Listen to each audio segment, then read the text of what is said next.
Latest now on the state attorney's office investigator charged with DUI. Charles Lawson was trusted with protecting you, investigating crimes. Tonight, questions about whether the cases he investigated may be affected by his own arrest.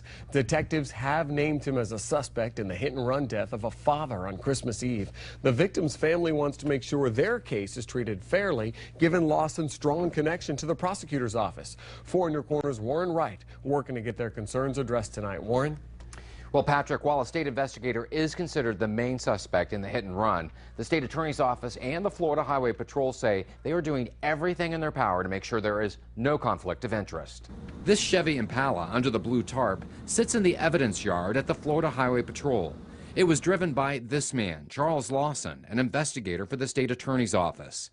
He was arrested in this state-owned vehicle for a DUI on Christmas Day.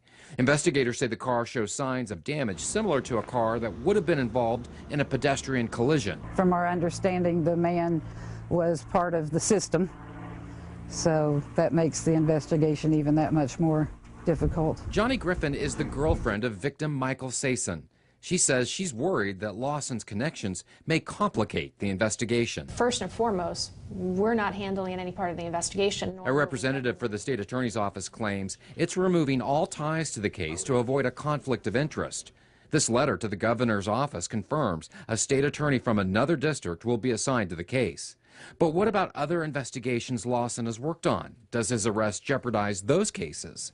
The state attorney's office says no. So any cases that he was handling, there's nothing that he would be necessarily taking the stand for, that sort of thing. Meanwhile, the Sason family has hired the Wilbur Smith law firm to represent Sason's youngest son, a 10-year-old boy who lives in Massachusetts.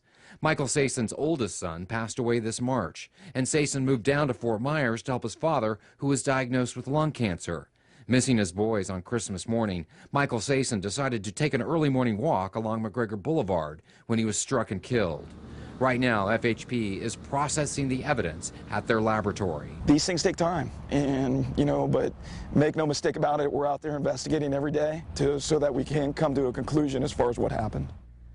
Peter Ringsmith is representing Charles Lawson. Lawson has been suspended with pay while the investigation continues. Warren Wright, Fox 4, in your corner.